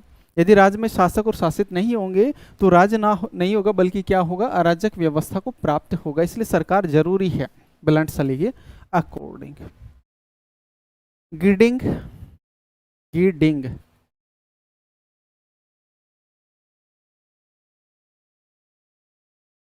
और गिडिंग ने लिखा है कि सरकार है ये राज्य की अभिव्यक्ति है। सरकार राज्य की अभिव्यक्ति है।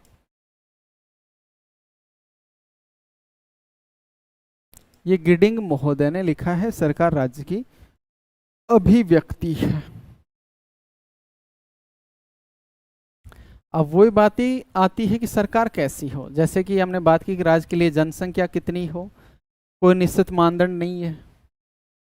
राज्य के लिए भू क्षेत्र कितना हो, कोई निश्चित मानदंड नहीं है। राज्य के लिए सरकार कैसी हो, इसके लिए भी कोई निश्चित मानदंड नहीं है। इसके लिए भी कोई निश्चित मानदंड नहीं है, क्योंकि हम बात करें भारत की, हम बात करें इंग्लैंड की, हम बात करें कनाडा की, हम बात करें अमेरिका जैसे देशों की। कनाडा, अमेरिका, इंग्लैंड, भारत जैसे देशों की बात करें तो यहाँ लोकतंत्र है, यहाँ लोकतंत्र है। वहीं हम बात करें चीन की, चीन की, पोलैंड की, हंगरी की आदि की बात करें, चीन, फिनलैंड, पोलैंड, हंगरी,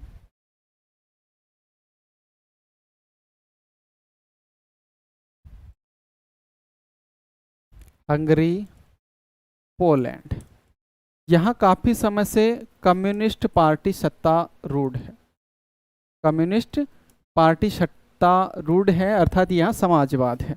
यहाँ लोकतंत्र ना होकर क्या है, समाजवाद है। तो इस तरह एक सरकार कैसी हो राज्य के लिए, इसकी कोई निश्चित मानदंड नहीं है। सरकार अलग अलग राज्यों में अलग अलग तरह की हो सकती है। यानी एक सरकार कैसी हो, इस पर अलेक्जेंडर पोप ने कहा कि सरकार के विषय में मूर्खों को लड़ने दो, क्योंकि सरकार का एक निश्चित मानदंड दिया ही नहीं जा सकता है, इसलिए ये मूर्खों का विषय है, उनको लड़ने दो आप। तो सरकार कैसी हो इसके संबंध में अलेक्जेंडर पोप ने लिखा है या कहा है कि सरकार के प्रकार के विषय में मूर्खों को लड़ने दो। सरकार के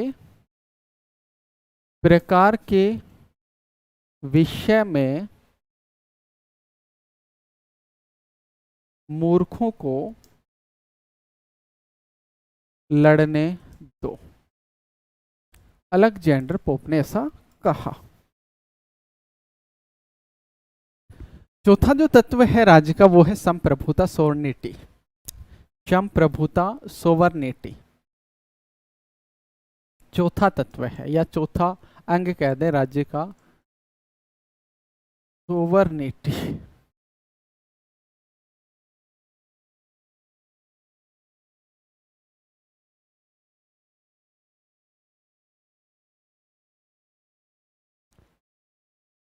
इसको संप्रभुता भी कहा जाता है, इसको प्रभुसत्ता भी कहा जाता है। प्रभुसत्ता कहें, संप्रभुता कहें, एक ही बात है। सोवर्निटी कहें। ये राज्य का सर्वाधिक महत्वपूर्ण तत्व है। राज्य का सर्वाधिक महत्वपूर्ण तत्व है सोवर्निटी। यानी एक राज्य के पास यदि संप्रभुता नहीं है, एक राज्य अपने आंतरिक मामलों में और बाह्य मामलों में संप्रभु नहीं है, उसके पास क्षेत्रफल भी है, उसके पास जनसंख्या भी है, उसके पास सरकार भी है, लेकिन वो संप्रभु नहीं है, तो वो राज्य नहीं है, वो राज्य नहीं है। तो ये एक आवश्यक तत्व है।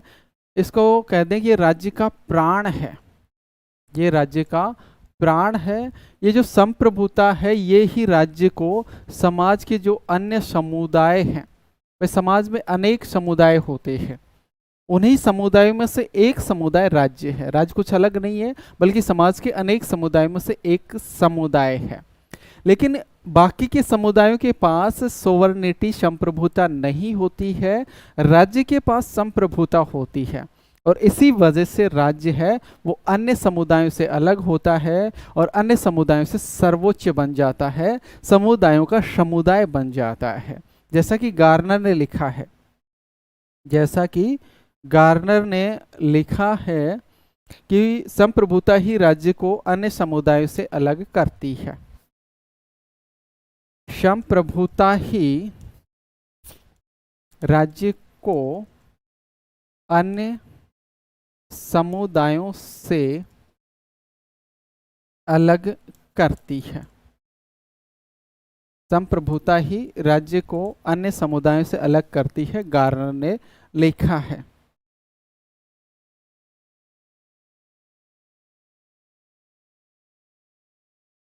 गेटेल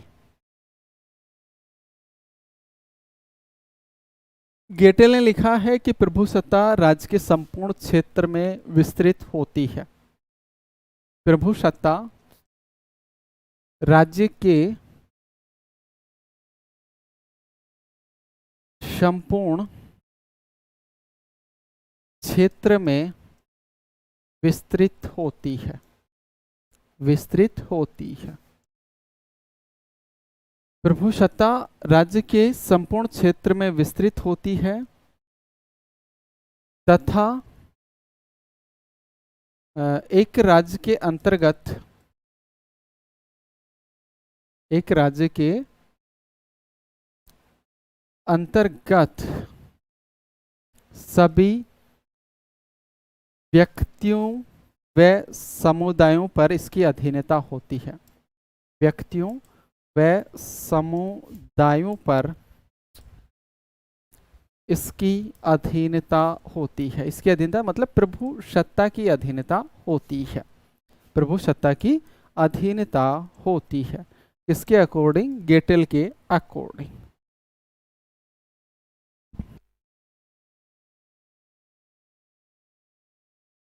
देखो, संप्रभुता शब्द का जो सर्वप्रथम प्रयोग किया गया था, ये जया बोधा के द्वारा किया गया था। संप्रभुता शब्द का सर्वप्रथम प्रयोग जया बोधा के द्वारा किया गया। और जया बोधा की 1576 में एक पुस्तक प्रकाशित हुई थी, और इसी पुस्तक में इन्होंने संप्रभुता शब्द का प्रयोग किया था। और ये जो पुस्तक थी, ये थी 6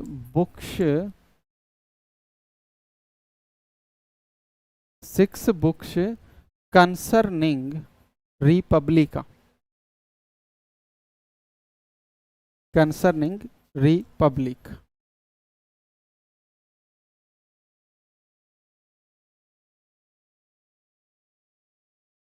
ये जो पुस्तक 1776 में प्रकाशित हुई जया बोधा की, इसी पुस्तक में इन्होंने संप्रभुता शब्द का सबसे पहले प्रयोग किया था। इसी वजह से संप्रभुता का जनक भी जया बोधा को माना जाता है। प्रभु सत्ता का या संप्रभुता का जो जनक है, ये भी जया बोधा को माना जाता है। जया बोधा ने लिखा है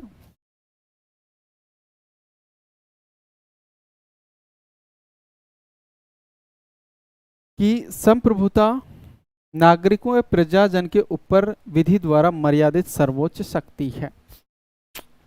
संप्रभुता नागरिक तथा प्रजाजनों के ऊपर विधि द्वारा मर्यादित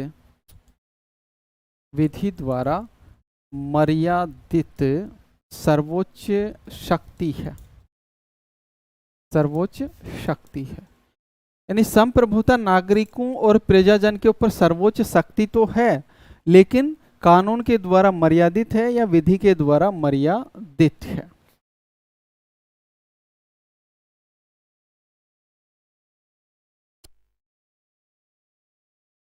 संप्रभुता के राज्य के 4 तत्व हो गए: जनसंख्या, क्षेत्रफल, सरकार, संप्रभुता। और ये चारों ही तत्व आवश्यक हैं। यदि इनमें से एक तत्व भी यदि नहीं है तो वो राज्य नहीं होगा।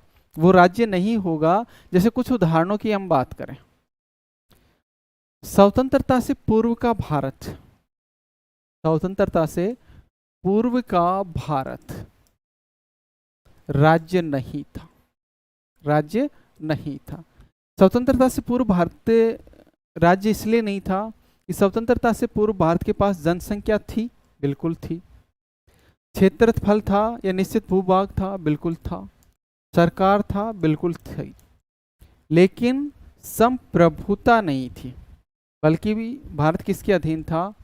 अंग्रेजों के अधीन था। तो संप्रभुता नहीं थी, इसलिए राज्य नहीं था स्वतंत्रता से पहले। बंगाल, राजस्थान, कर्नाटक, केरल आदि जो विभिन्न राज्य हैं, ये राज्य नहीं है, है ना। इनको प्रांत या राज्य मतलब शब्द वही आ रहा है, लेकिन ये एक राज्य के प्रांत हैं, है ना। मैं थोड़ा सा शब्द बदल लेता हूँ कि ये राज्य के प्रांत हैं, ये राज्य नहीं है। इनके पास जनसंख्या है बिल्कुल। इनके पास क्षेत्रफल है बिल्कुल। इनके पास सरकार है, बिल्कुल है। सभी राज्यों के पास सरकार होती है, लेकिन इसके पास संप्रभुता नहीं है, बल्कि किसके अधीन है? ये सारे के सारे केंद्र के अधीन है। यानी संप्रभुता केंद्र के पास है, भारत सरकार के पास संप्रभुता है, राज्यों की सरकार के पास संप्रभुता नहीं है, तो ये राज्य नहीं है। यूएनओ, संयुक्त राष्ट्र संघ, क्या ये राज्य है? क्या ये राज्य है? ये राज्य नहीं है, ये भी राज्य नहीं है, क्योंकि इसके पास न जनसंख्या है, न क्षेत्रफल है। सरकार जरूर है, संप्रभुता भी मान सकते हैं हम, बाकी इसके पास जनसंख्या और क्षेत्रफल दोनों चीजें नहीं है। तो यूएनओ भी राज्य नहीं है। आईएमएफ, अंतर्राष्ट्रीय मुद्रा कोष, बिल्कुल नहीं है। डब्ल्यूटीओ नहीं है। तो अब आपके से कोई पूछ ले, जैसे उदाहरण दे दिए जाए और उसमें चार तो जैसे चार ऑप्शनों में तीन तो देशों के नाम हो, चौथा है कोई संगठन डाल दे, किसी राज्य का नाम डाल दे, यानी प्रांत का नाम डाल दे, तो फिर वो राज्य नहीं होगा। वो राज्य नहीं होगा। तो ये चीज ध्यान रखें कि राज्य वही होगा जिसके पास चारों तत्व हैं। किसी के पास एक तत्व भी नहीं है चारों में से, तो वो राज्य नहीं है। डॉक्टर विलोबी ने इन चारों तत्वों के अलावा एक तत्व और बताया राज्य के लिए आवश्यक, और वो बताया प्रजा का स्वाभाविक रूप से आज्ञा पालन। प्रजा का स्वाभाविक रूप से आज्ञा का पालन को भी राज्य का एक तत्व बताया है। वैसे हम डॉक्टर विलोबी की बात करें तो डॉक्टर विलोबी ने राज्य के तीन तत्व बताए हैं। ये जो चार तत्व हैं ये गार्नर के अकॉर्डिंग हैं, और सामान्यतः राज्य के इन्हीं चार तत्वों को माना जाता है। यानी गार्नर का नाम न हो, सामान्यतः भी पूछ लिया जाता है कि राज्य के चार तत्व कौन से हैं, तो भी हम यही चार तत्व बताएंगे, सामान्यतः चार तत्व ही बताएंगे। विलोबी की बात करें तो विलोबी ने राज्य के तीन तत्व बताए हैं। राज्य के तीन तत्व बताए हैं विलोबी ने। पहला तत्व जो बताया वो बताया है जन समुदाय। दूसरा तत्व इन्होंने बताया शासन तंत्र या सरकार, शासन तंत्र या सरकार। और तीसरा तत्व विलोबी ने बताया है वो बताया है संविधान हो, लिखित हो या फिर अलिखित हो, लिखित या अलिखित संविधान, लिखित या अलिखित संविधान। तो जन समुदाय, शासन तंत्र या सरकार, लिखित या अलिखित संविधान, ये राज्य के तीन तत्व विलोबी ने बताए हैं। बलंटशली ने राज्य के चार तत्व बताए हैं। बलंटशली ने राज्य के चार तत्व बताए हैं, और ये चार तत्व इन्होंने बताए भूखंड, जनता, एकता और संगठन। भूखंड, जनता, एकता, संगठन, ये चार तत्व किसने बताए हैं? बलंटशली ने बताए हैं।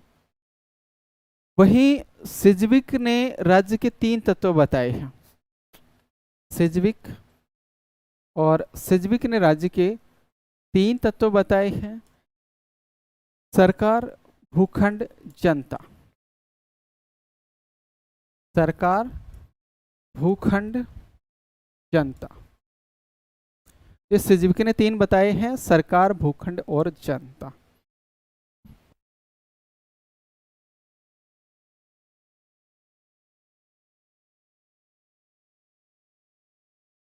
ये राज्य के तत्व हो गए,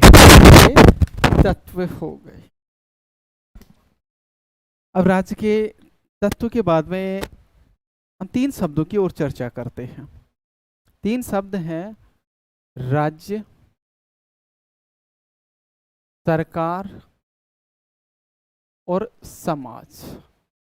इनमें क्या डिफरेंट है, क्या तीनों एक हैं या अलग अलग हैं?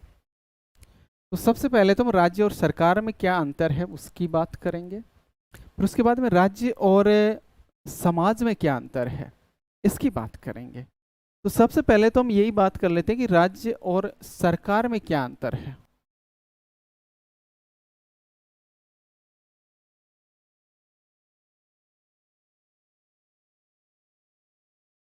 राज्य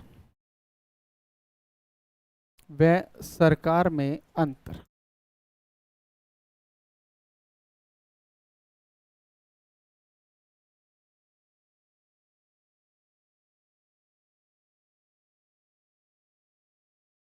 पहला जो अंतर है वो है राज्य है ये अमूर्त है, जबकि सरकार है ये मूर्त है। सरकार है ये मूर्त है, नहीं राज्य अमूर्त है, हम राज्य को देख नहीं सकते, अमूर्त है। भाई भारत एक राज्य है, क्या हम भारत को देख सकते हैं?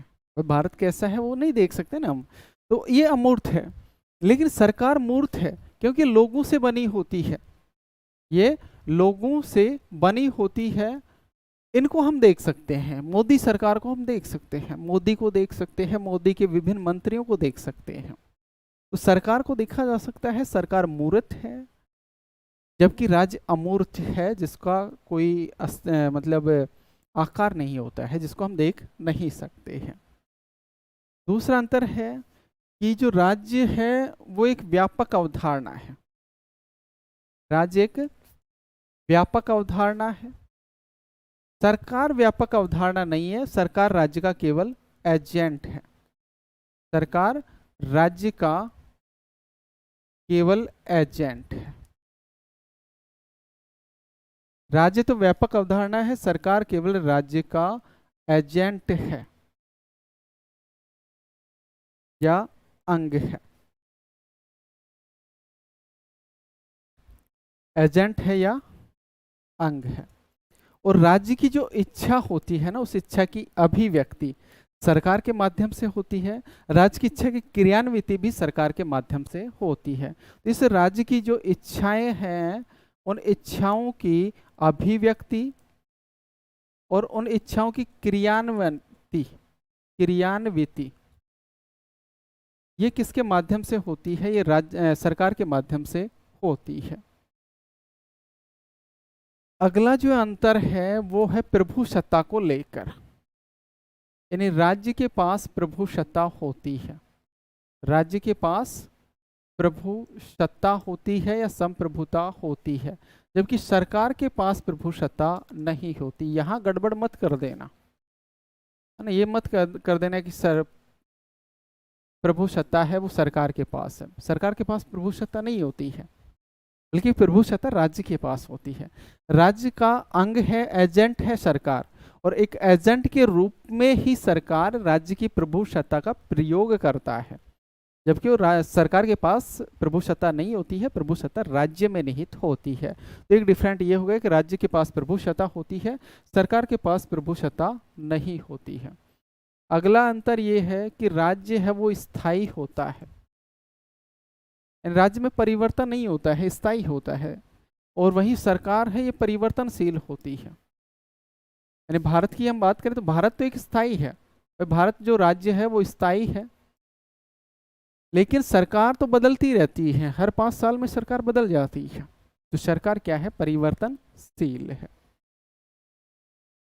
अगला अंतर यह है कि राज्य की सदस्यता अनिवार्य है, राज्य की सदस्यता अनिवार्य है, यानी हम जिस राज्य में रहेंगे उसकी सदस्यता लेना जरूरी है, वहां के नागरिक होने जरूरी है। जबकि सरकार की सदस्यता अनिवार्य नहीं है, सरकार की सदस्यता अनिवार्य नहीं है।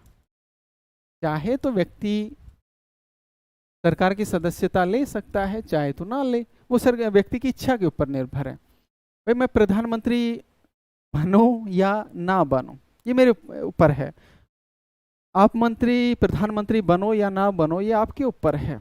आप सरकार में शामिल हो रहे हैं या नहीं हो रहे हैं, ये आपकी इच्छा के ऊपर निर्भर है। लेकिन भारत में का नागरिक होना जरूरी है, तभी ही हम उस राज्य में की जो अधिकार हैं, कर्तव्य हैं, विषय क्या कहते हैं, सुविधाएं हैं, उनका लाभ ले पाएंगे। जबकि हम सरकार के सदस्य नहीं हैं, तब भी हम सरकार की सारी योजनाओं का लाभ ले पाएंगे। तो सरकार का सदस्य होना जरूरी नहीं है, राज्य की सदस्यता जरूरी है। अगला जो अंतर है वो है कि राज्य का एक निश्चित क्षेत्र होना जरूरी है, राज्य का निश्चित क्षेत्र होना जरूरी है, आवश्यक है, जबकि सरकार के लिए जरूरी नहीं है, सरकार के लिए आवश्यक नहीं है।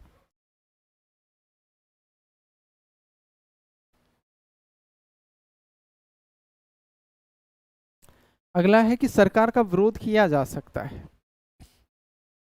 सरकार आपको पसंद नहीं है, आप विरोध कर सकते हैं, आलोचना कर सकते हैं, हड़ताल कर सकते हैं, धरने प्रदर्शन कर सकते हैं, सरकार के खिलाफ नारेबाजी कर सकते हैं।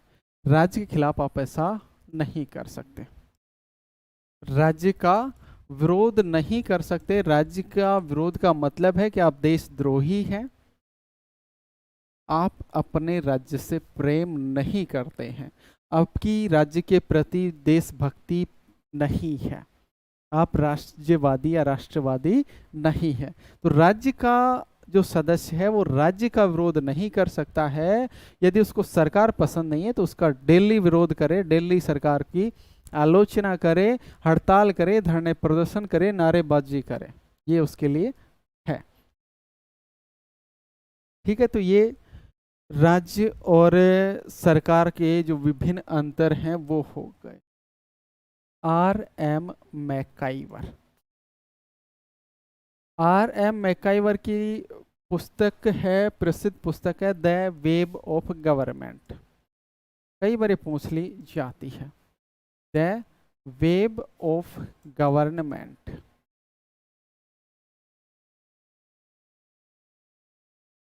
इस पुस्तक में R.M. मैकाइवर ने लिखा है कि जब हम राज्य की बात करते हैं तो हमारा तात्पर्य संगठन से होता है। जब हम राज्य की बात करते हैं तब हमारा तात्पर्य संगठन से है, हमारा तात्पर्य एक संगठन से है।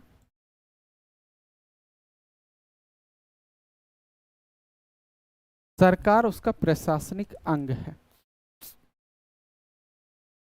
सरकार उसका प्रशासनिक अंग है। R.M. मैकाइवर। ये डिफरेंट हो गया राज्य और सरकार के मध्य। ये अंतर किसके मध्य हो गया? राज्य और सरकार के मध्य ये अंतर हो गया। अब राज्य और सरकार के मध्य अंतर के बाद हम बात कर लेते हैं राज्य और समाज के मध्य अंतर की। राज्य और समाज, स्टेट एंड सोसाइटी के मध्य अंतर, स्टेट एंड सोसाइटी के मध्य अंतर। पहला अंतर है कि जहां राज्य है ये राजनीतिक व्यवस्था है, राज्य है ये एक राजनीतिक व्यवस्था है,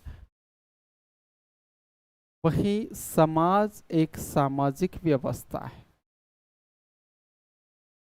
वही समाज है एक सामाजिक व्यवस्था है। पहला अंतर कि राज्य एक राजनीतिक व्यवस्था है, वही समाज एक सामाजिक व्यवस्था है।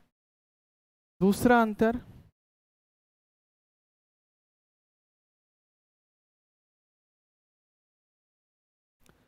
समाज से हमें उन मनुष्यों का ज्ञान होता है जो सामाजिक बंधन में बंधे रहते हैं। तो समाज से हमें उन मनुष्यों का ज्ञान होता है जो मनुष्य सामाजिक बंधन में बंधे होते हैं। वहीं जो राज्य है, ये राज्य है समाज का अंग है, राज्य है ये समाज का अंग है और समाज में शांति और व्यवस्था की स्थापना करता है। समाज का अंग है और राज्य समाज में शांति व व्यवस्था की स्थापना करता है, व्यवस्था की स्थापना करता है। एक अंतर ये हो गया कि राज्य समाज से हमें उन मनुष्यों का ज्ञान होता है जो एक सामाजिक बंधन में बंधे होते हैं, वहीं राज्य है समाज का एक अंग होता है और ये राज्य में शांति और व्यवस्था की स्थापना करता है, समाज में शांति और व्यवस्था की स्थापना करता है। तीसरा जो अंतर है वो ये है कि राज्य के पास प्रभुसत्ता होती है जबकि समाज के पास प्रभुसत्ता नहीं होती। राज्य के पास प्रभुसत्ता होती है, समाज के पास प्रभुसत्ता नहीं होती है। ठीक, समाज के पास केवल नैतिक बंधन होता है, रीति रिवाज होते हैं, परंपराएं होती हैं, प्रभुसत्ता नहीं होती है। जबकि राज्य के पास क्या होता है? प्रभुसत्ता होती है। चौथा अंतर ये है कि समाज है राज्य से पहले बना है। समाज का निर्माण या उत्पत्ति राज्य से पहले हुआ है या पहले हुई है। यानी समाज उस समय भी था जब व्यक्ति घुमक्कड़ था।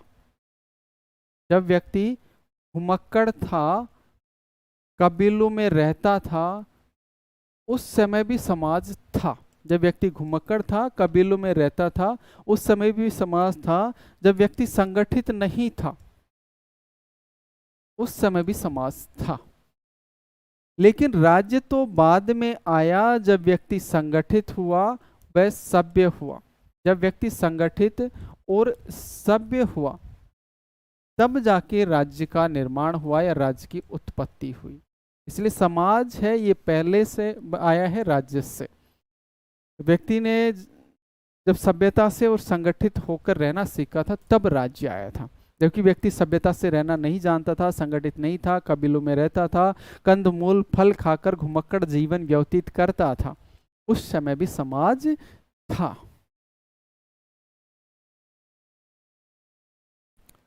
अगला जो अंतर है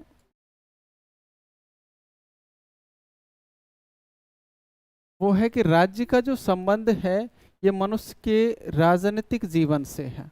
मनुष्य के राजनीतिक जीवन या राजनीतिक पहलू से है। वहीं समाज का जो संबंध है ये मनुष्य के नैतिक पहलू से है।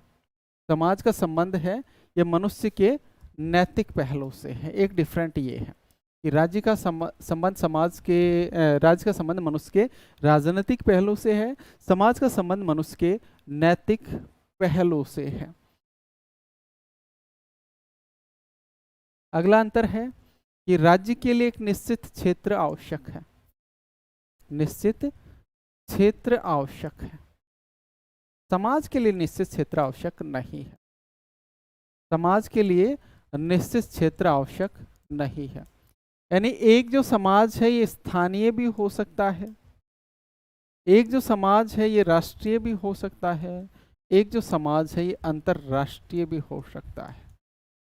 यानी एक समाज हमारे गांव का भी हो सकता है, एक समाज हमारी जाति का भी हो सकता है, एक समाज हमारे केवल एक वर्ग का हो सकता है, एक समाज लिंग के आधार पर भी हो सकता है, महिलाओं का समाज, पुरुषों का समाज, जातीय के आधार पर समाज हो सकता है। यानी छोटा सा समाज भी हो सकता है। एक समाज हो राष्ट्रीय स्तर पर हो सकता है, यानी पूरे भारत का समाज हो सकता है। एक समाज अंतर्राष्ट्रीय स्तर पर भी हो सकता है, जिसको हम वैश्विक समाज कहते हैं। इस तरह समाज का कोई निश्चित क्षेत्र नहीं होता है। समाज छोटे से क्षेत्र में हो सकता है, पूरे विश्व का एक समाज हो सकता है, जबकि राज्य का एक निश्चित क्षेत्र आवश्यक होता है। अगला डिफरेंट है कि समाज के निर्माण के लिए राज्य की जरूरत नहीं है। यानी समाज का निर्माण राज्य के बिना भी हो जाता है, लेकिन राज्य के निर्माण के लिए समाज जरूरी है। अर्थात राज्य का निर्माण है समाज से होता है। राज्य का जो निर्माण है ये समाज से होता है, और राज्य का निर्माण समाज से होता है। इस वजह से जो समाज है ये प्राथमिक साहचर्य है।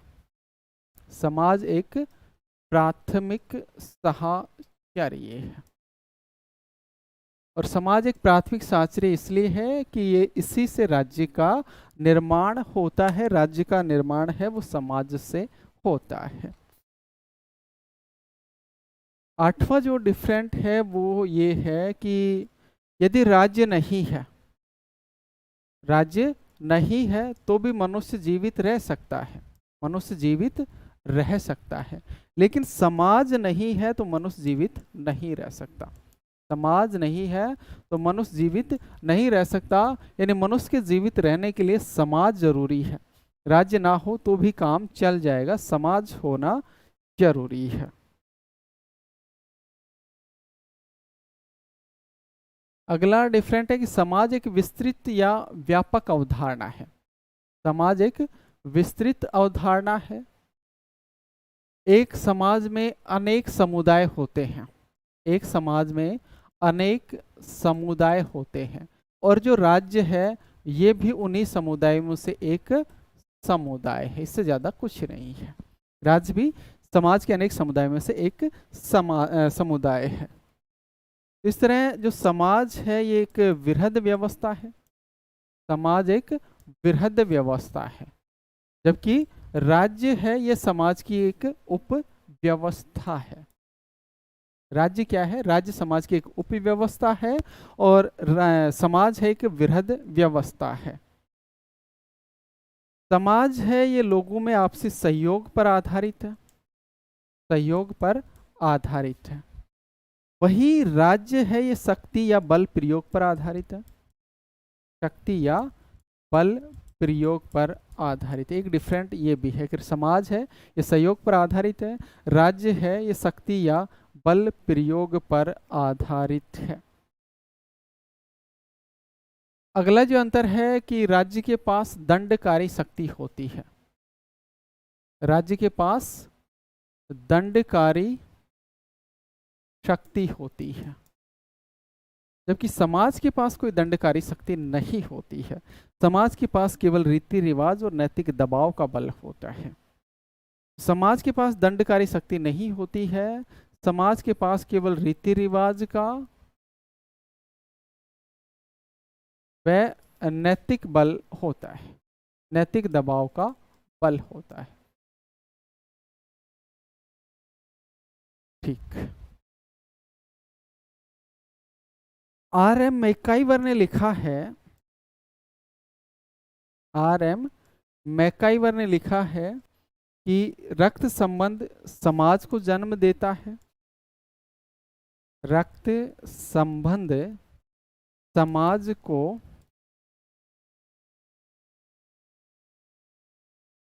जन्म देता है, और समाज से